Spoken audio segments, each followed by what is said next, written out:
ये भगवान की योग माया बड़ी विलक्षण, विचित्र और अलौकिक है। आपका जैसा भी भाव वैसे आपको भगवान दिखाई दे रहे, पक्का मानिए। आप स्त्री भाव से देख रहे हैं तो भगवान आपको स्त्री रूप में आपके पास है, पुत्र भाव से पुत्र रूप में आप जान नहीं पा रहे, वही है, दूसरा नहीं है। हजारों बार बता चुके हैं कि ना मानने और ना जानने पर भी आपके हृदय में सत्ता उन्हीं की है। जिस दिन वो भगवान अंतर ध्यान हो जाते, प्यारे पुत्र, प्यारी पत्नी, प्यारे सुहृद मित्र आदि को आप चिता में जला देते हैं, तो था ना आपके हृदय में आदर, पर आप अनजाने से भी भगवान का ही आदर करते हो। अगर जान करके आदर कर लो तो तुम मुक्त हो जाओ इस दुख से, इस प्रपंच से। श्री भगवान कहते हैं कि मेरे अज अविनाशी स्वरूप को ये मूढ़ लोग नहीं जानते हैं, केवल वही जान सकता है जो मेरा आश्रय लेकर के मेरे को पुकारता रहता। भजन का मतलब तब पुकारना, भगवत चिंतन करना। वेदाहम शमतीतानि वर्तमानानि चार्जुन भविष्याणि च भूतानि माम तु वेद न कश्चन। हे अर्जुन, जो प्राणी भूतकाल में हो चुके हैं तथा जो वर्तमान में है और जो भविष्य में है, उन सब प्राणियों को मैं जान रहा हूं। जैसे आंवला ऐसे रख लो तो चारों तरफ से देख सकते हो, ऐसे भगवान अनंत ब्रह्मांडों को, जीवों को एक साथ देख रहे हैं। यही भगवान की भगवत्ता है, एक साथ देख रहे हैं। कोई भी जीव ऐसा नहीं है जिसको भगवान का दुलार नहीं मिल रहा हो, कहीं भी हो, अनंत ब्रह्मांड सबके लिए जो आवश्यक हो भेज रहे। कोई भूखा नहीं रह सकता। एक बार वीर शिवाजी समर्थ गुरु श्री रामदास स्वामी जी के पास गए और कहा कि स्वामी जी अकाल पड़ा हुआ है, तो हमने सारा का सारा खजाना खोल दिया और सबको पवाया। तो गुरु बड़े कृपा सिंधु थे, उन्होंने देखा कि इनके हृदय में एक गर्भ का अंकुरण हो रहा है कि मैं भरण पोषण किया सबका अकाल में। तो उन्होंने कहा कि शिवू यह हथौड़ा उठाओ, आओ चलो हमारे साथ। एक बड़ा पत्थर का, इसे तोड़ो। मारा, जेवी तोड़ा, हटाया तो नीचे मिट्टी में दबा हुआ स्वस्थ मेढक एक ऐसा, बिल्कुल। बोले इसको किसने दिया? देखो ना कितना स्वस्थ है, पुष्ट है, इसको कौन आहार दे रहा है, इसको कौन प्राण पोषण कर रहा है? बोले भगवान। तो बोले तुम कैसे दाता बन गए?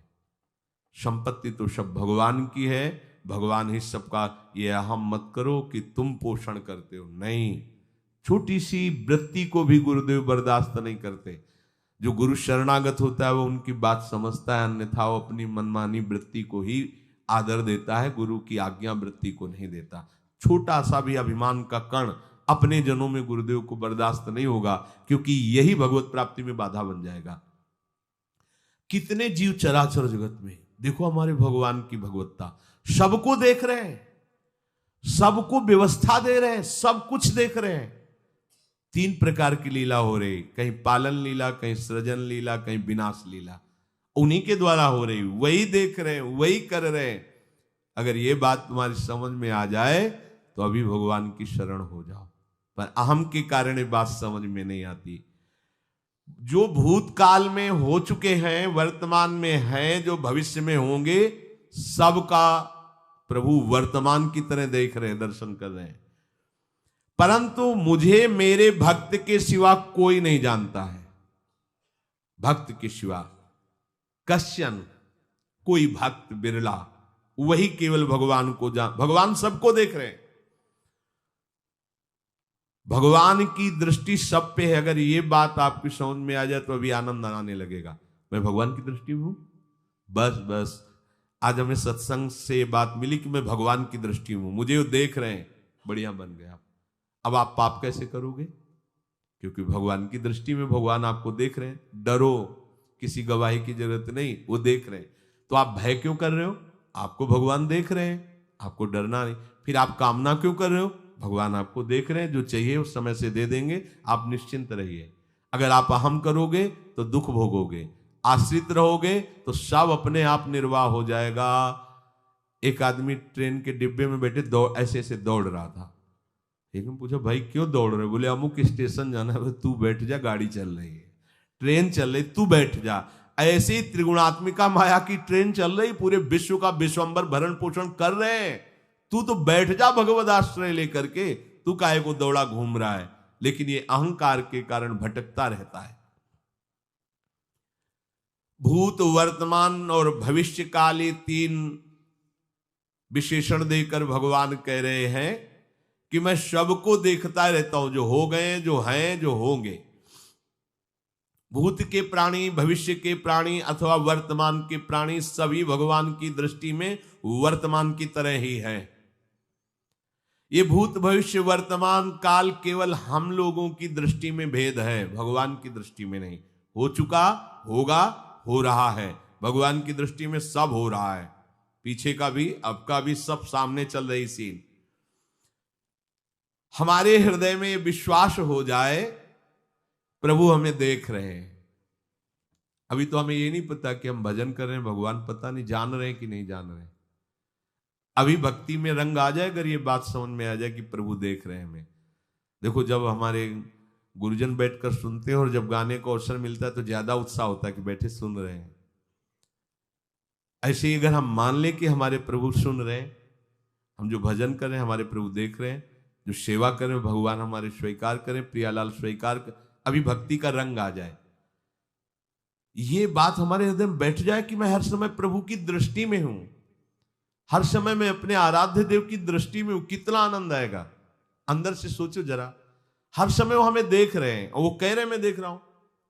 पीछे जो तुम किए वो देख रहे हैं वर्तमान की तरह, अभी जो वो तुम देख रहे हो, देख रहे हैं, आगे जो करोगे वो भी देख रहे हैं। वो पहले से उनको सब पता है, तुम ऐसे ऐसे चलोगे, ऐसे ऐसे कार्य करोगे। भगवान की दृष्टि में सब कुछ वर्तमान ही रहता है।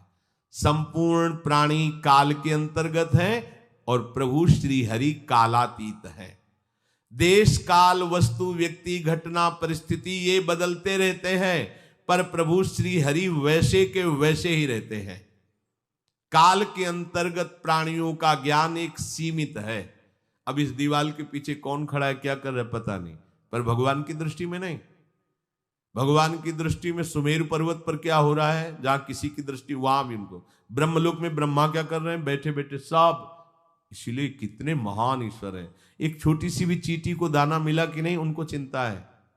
देखो, आप छोटे से 2-4 लोगों का भार लेकर के चिंतित हो रहे हो, अनंत ब्रह्मांडों के अनंत जीवों का भरण पोषण प्रभु हमारे कर रहे हैं और निश्चिंत हैं। अचिंत शक्तियां भगवान की, तो आप भी तो उनके बच्चे हो ना। ये सब कहने का मतलब है आप भी तो उन्हीं के अंश हो ना। 2-4 की चिंता में इतने तुम बावरे हो रहे हो, डिप्रेशन में पहुंच रहे हो, 2-4 कामनाओं के पीछे इतने। अनंत ब्रह्मांड तुम्हारा जो अंशी है, अनंत ब्रह्मांडों के अनंत जीवों का अनंत काल से भरण पोषण करता चला आ रहा है। कहीं भी किसी के साथ कुछ भी गलत नहीं हो सकता। जैसे कहते हैं कि क्या गलत हुआ, देखो ना अभी तो बच्चा था, ऐसा ऐसा हो गया, तो तुम्हारी दृष्टि में बच्चा है, पीछे तो बहुत पुराना है ना, जो कर्म करके आया उसका फल। कहीं भी गलत किसी के साथ नहीं होता, ध्यान रखना।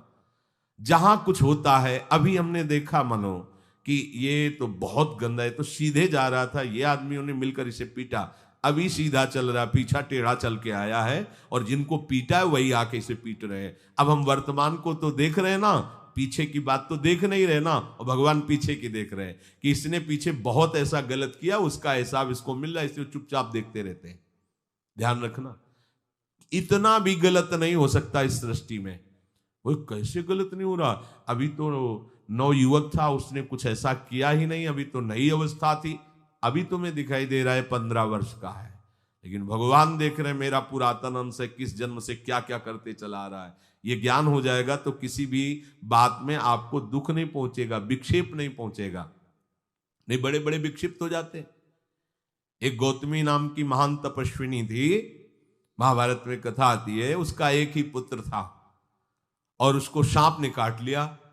तो वहां की कुल भील उठा के लाए और कहा, देवी मां ये देखो सांप ने तुम्हारे बेटे को काट लिया। तो उनका इतनी सामर्थ्य सांप की कैसे हो गई कि मेरे बेटे को काट लिया और मेरे से भय नहीं माना। आकर्षण वृत्ति जीव ही की सांप सामने आ गया, तूने क्यों काटा, मैं तुम्हें भस्म कर दूंगी। सांप ने कहा पहले हमारी प्रार्थना सुन लो। मेरे सर पर मृत्यु ने आकर के अपना शासन जमा लिया और कटवा दिया, मेरा कोई दोष नहीं। मृत्यु का आकर्षण किया, महान तपस्विनी भगवान व्यास देव जी ने ये लीला कथा गाई है। मृत्यु का आकर्षण किया, साक्षात मृत्यु सामने आ गई, थर थर कांपने लगी। गौतमी जी ने कहा मैं अपने तपस्या के बल से तुम्हें भस्म कर दूंगी। हमारे ऐसे निष्पाप बालक को तुमने सांप के द्वारा प्रेरित करके कटवाया। बोले मेरे ऊपर काल का शासन है, काल ने मुझे प्रेरित किया, मैंने सांप को प्रेरित किया, मेरा कोई दोष नहीं, ये काल का शासन। काल का आवाहन किया, काल उपस्थित हुआ। काल ने कहा कि मेरा इसमें कोई दोष नहीं, इस बालक के पूर्व जन्म के कर्म के द्वारा मैं प्रेरित हूं। इस बालक के कर्म से प्रेरित होकर मैंने मृत्यु को प्रेरणा की, मृत्यु ने सांप को प्रेरणा की और इसने डस लिया। अब आप बताओ किसका दोष है? शांत हो गई, क्योंकि इस बालक के ही तो कौन काहू के सुख दुख कर दाता, निजकृत कर्म भोग सुन भ्राता। कोई किसी के सुख दुख का हेतु नहीं है, अपने कर्म ही है जो हमको दुख सुख देते हैं। और ये भगवान देख रहे हैं। कोई जैसे आपको अभी मनुष्य शरीर मिला, स्वतंत्रता है, अब आप जो पापाचरण चाहो छूट है कर सकते हो, या जो पुण्य कर्म चाहो कर सकते, या भजन करना चाहो कर सकते हो। ये स्वतंत्रता केवल मनुष्य शरीर को दी गई है। आपको जो पूर्व भोग मिल रहे हैं वो आपके पीछे के कर्मों के हैं। तो जो ज्ञानी जन होते हैं, विवेकी जन होते हैं, आए हुए प्रारब्ध को भोग लेते हैं, नया कोई पाप नहीं करते, निरंतर भजन करते रहते, भगवान की कृपा से मुक्त हो जाते। अगर भगवान की शरण में नहीं होगे, भजन नहीं करोगे, तो आपके ऊपर बहुत से ऋण है, दुर्गति हो जाएगी। ऐसा नहीं है।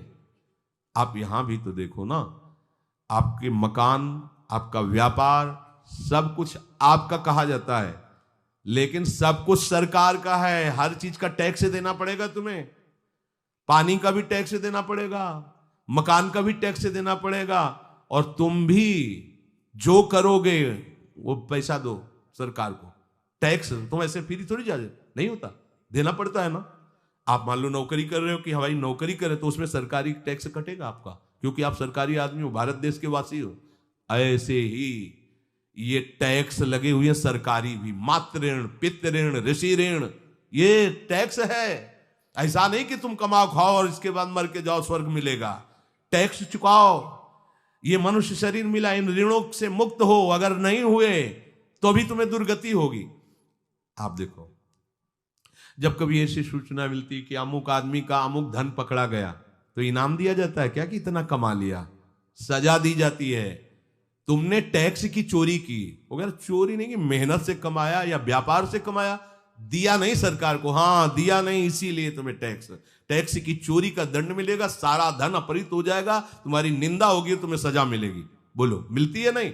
ऐसे ही ये लड़का, बच्चा, पत्नी, पुत्र, परिवार जो भी है, ये सब श्री भगवान का तुम्हें टैक्स देना है। क्या टैक्स देना है? भगवान की शरण होकर उनका सुमिरन करो, सारे ऋणों से वो मुक्त कर देंगे। एकादशी स्कंद में कहा है, मेरा भजन करने वाले का कोई ऋण नहीं रह जाता। और नहीं तो महाभारत में ही प्रसंग आता है, एक जरत्कारु नाम के ब्रह्म ऋषि थे। ऋषि और भक्त में बड़ा अंतर होता है। वो तपस्या प्रधान, जैसे दुर्वासा ऋषि तपस्या प्रधान थे, वो बाल ब्रह्मचारी और तपस्या से युक्त एक दिन भ्रमण कर रहे थे, तो आवाज आई, मेरी रक्षा करो, मेरी रक्षा करो।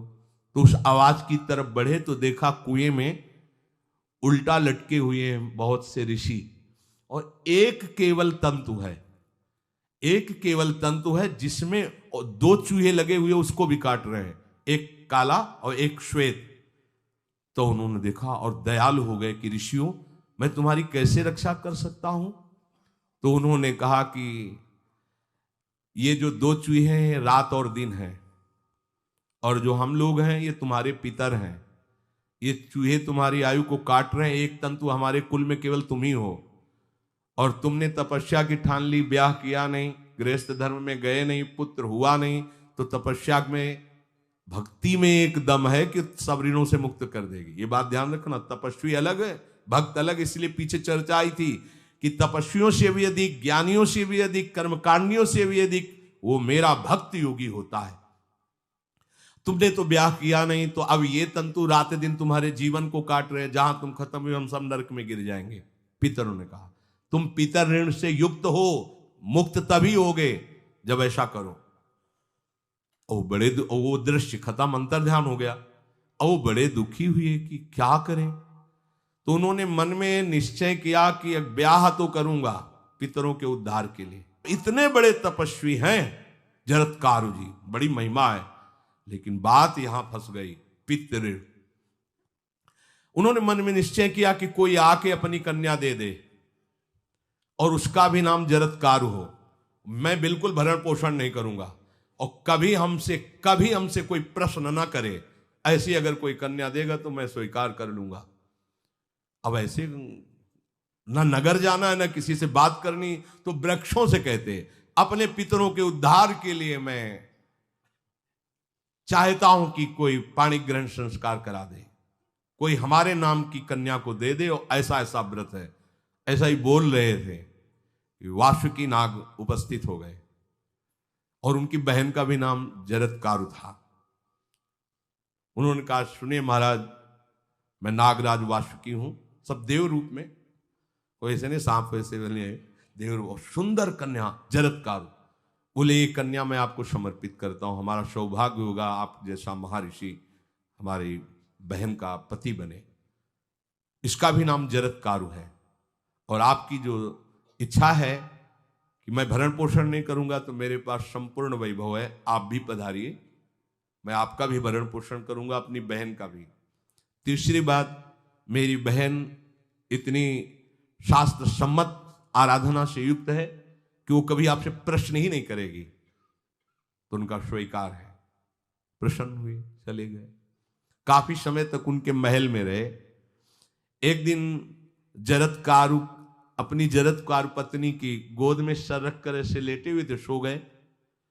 और शास्त्रज्ञ थी, संध्या का काल था, संध्या काल में निषेध है मैथुन करना, भोजन करना और स्वाध्याय करना, ये सब संध्या काल में बस भगवत स्मरण परायण लोकवत। लेकिन हमारे यहाँ महारानी जी की संध्या आरती और संध्या भोग लगने के बाद ये, इसीलिए वृंदावन धाम इसका कहीं भी ये वेदान्नपि संन्यस्त, वेदों से भी ऊपर उठी हुई रसमयी रसोपासना है, प्रियालाल की महल है। ये जगत सिद्धांत नहीं है, ये जगदीश का भी सिद्धांत नहीं है, ये प्रेम सिद्धांत है। वृंदावन नित्य विहार रस है, इसलिए इसको बीच में बता देते हैं, कहेंगे दूसरे को तो, और यहाँ शाम के तो भोग ही लगता है, गान बजान होता है, बकाया सिद्धांत है। आंख मूंद करके या तो गायत्री जप या जो गुरु मंत्र चुपचाप शांत भाव से जपे, ऐसा। अब वो इस चिंता में थे कि मेरे पति का धर्म जा रहा है, और मैंने आज तक कुछ बोला नहीं अपने पति से, अगर बोलती हूं तो हो सकता है ये नाराज हो जाए और छोड़कर चले जाए। अगर मुझे छोड़ देते हैं और इनका धर्म बचता है तो ये ठीक बात रहेगी। कितनी विवेकवान है। अगर ये सोते रह गए और सूर्य अस्ताचल को चले गए तो इनका धर्म लोप हो जाएगा, ये मैं होने नहीं दूंगी, अपने पति का धर्म लोप नहीं होने दूंगी। और वो उस समय भी केवल एक लंगोटी लगा के रहते थे, अस्थिमात्र हो रहे शरीर, वहां भी ऐसा नहीं कि दूल्हा बन करके सज, नहीं, वैसे ही केवल पितरों की तृप्ति के लिए उन्होंने बात स्वीकार की थी। उन्होंने कहा महाराज उठिए, संध्या का समय है, शास्त्र निषेध करता है इस समय सोना नहीं चाहिए, नहीं आपके धर्म का लोप हो जाएगा। महाराज उठिए, सूर्य अस्ताचल को बस पहुंचने ही वाले हैं, उठिए। उठे एकदम लाल आंख करते हुए, तुमने हमें टोका कैसे, तुमने हमसे प्रश्न कैसे कर दिया, मैं अभी तुम्हारा त्याग करता हूं। बोले स्वीकार है, आपके धर्म का लोप ना हो। कहीं सूर्य अस्ताचल को चले गए, आपने अर्घ नहीं दिया तो जीवन भर की आपकी उपासना में कलंक लग जाएगा कि आपने संध्या काल में शयन करते हुए सूर्य आराधना नहीं की, आपके धर्म का लोप हो जाए। बड़ा सूक्ष्म धर्म का विषय। तो उनका सूर्य की ताकत कैसे कि मैं सोता रहूं और वो अस्ताचल को चले जाए, ऐसे महात्मा थे। कहा सूर्य की ताकत कैसे, भगवान व्यास देव जी ने लिखा है, किसी कहानी की बात नहीं। सूर्य की सामर्थ्य कैसे है कि मैं अर्घ ना दूं और वो अस्ताचल को चले जाएं, सूर्य तब तक रुके रहते जब तक मैं सोता रहता, पर तुमने टोक दिया, अब मैं चला। जब चले तो उन्होंने कहा हमारे गृहस्थ धर्म का जो फल होता है, आपके पाणी ग्रहण स्वीकार का जो फल होता है उसको बिना दिए आप कैसे चले जा रहे हैं? तो उनका आस्ति वो है, चले गए। उसी से आस्तिक मुनि का प्रादुर्भाव हुआ और उन्होंने आगे बड़ा चरित्र है उनका, आस्ति, तो उसी से नाम रखा आस्तिक। आस्तिक उन्होंने जन्मेजय की यज्ञ को बंद किया। आप सोचो, एक पितर की तृप्ति के लिए उनको ये सब करना पड़ा। और श्री हरिशरणम और निरंतर भजन, तो मातृण, पितृण, देवऋण, ऋषि ऋण, सब ऋणों से उपासक मुक्त होकर के परम धाम को जाता है, एकमात्र भगवदास है। पर ये मूढ़ जन इस बात को नहीं जान पाते हैं। बिना कारण कृपा करने वाले प्रभु जीव को मनुष्य शरीर देते हैं। ये मनुष्य शरीर अंतिम शरीर है, अगर इसमें नहीं बना तो फिर चले जाओगे 84 लाख योनियों के चक्र में। इसी शरीर में अनंत जन्मों के संचित कर्म समुदाय का नाश करके भगवत प्राप्ति होती है या मोक्ष पद मिलता है। कौन सा प्राणी किस गति को जाएगा भगवान देखते हैं पर संकल्प नहीं करते, ध्यान रखना, क्योंकि आगे की भी देख रहे हैं, वो देख रहे हैं जो तुम कर रहे हो वैसे गति बनती चली जाएगी। भगवान संकल्प नहीं करते।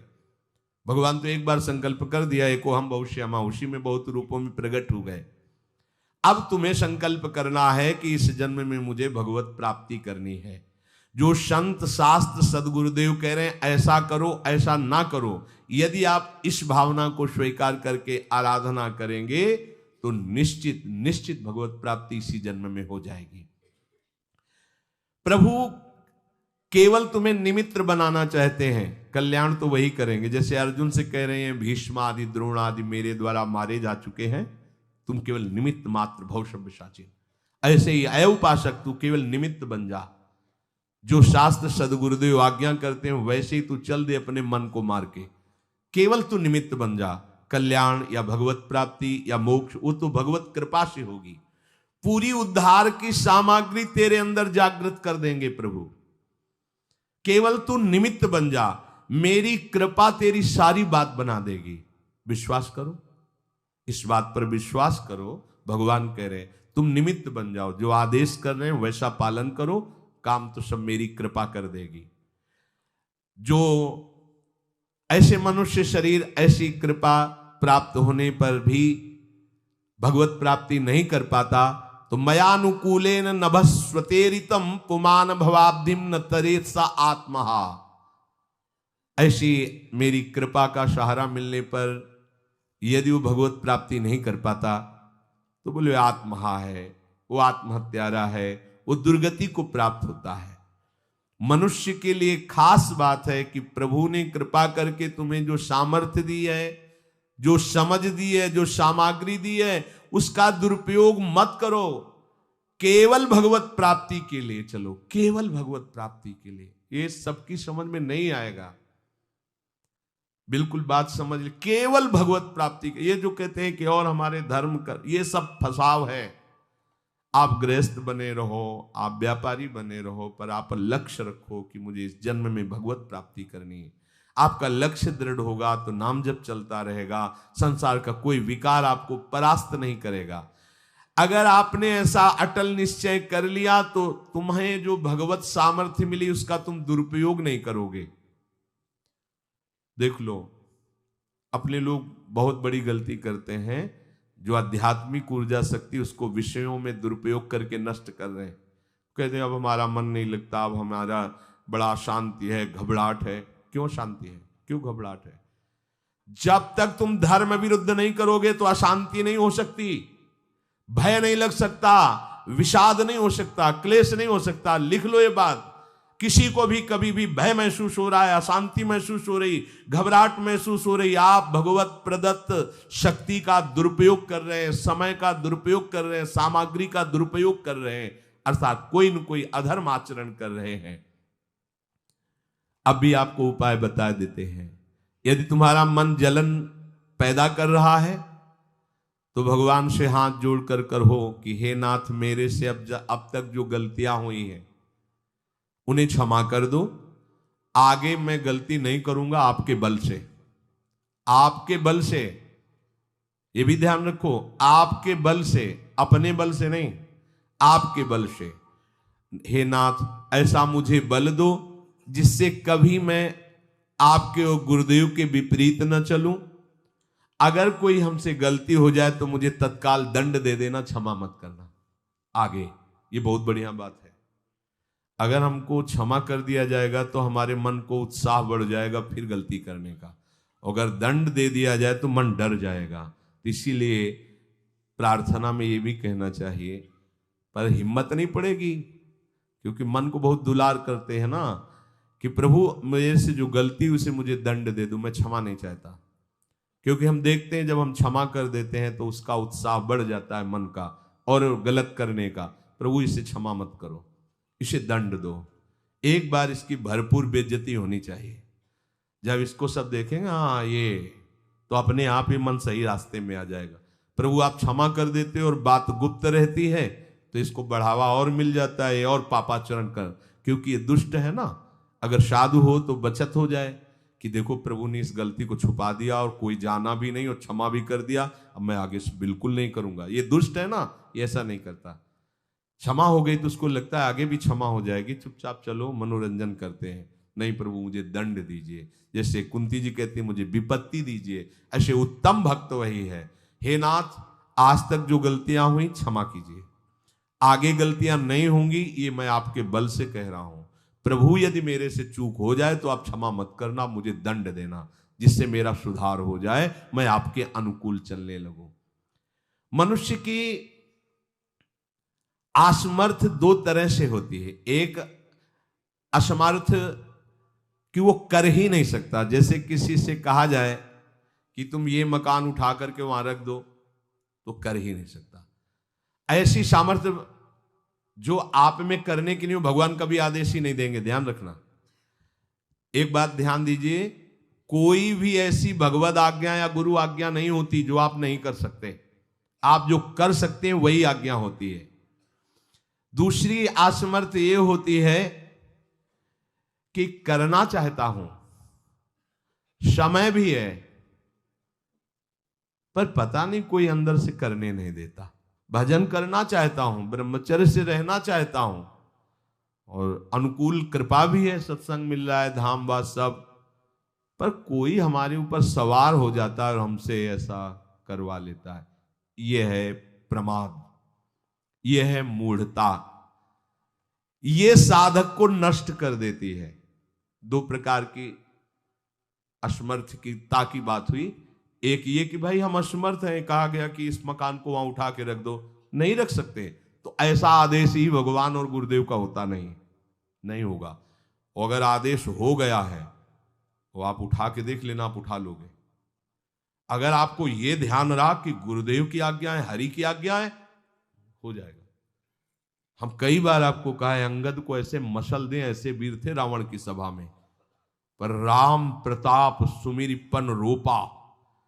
इस सभा में कोई बड़ा वीर हो, मेरा पैर उठा दे, राम जी सीता जी हार जाएंगे, वापस चले जाएंगे।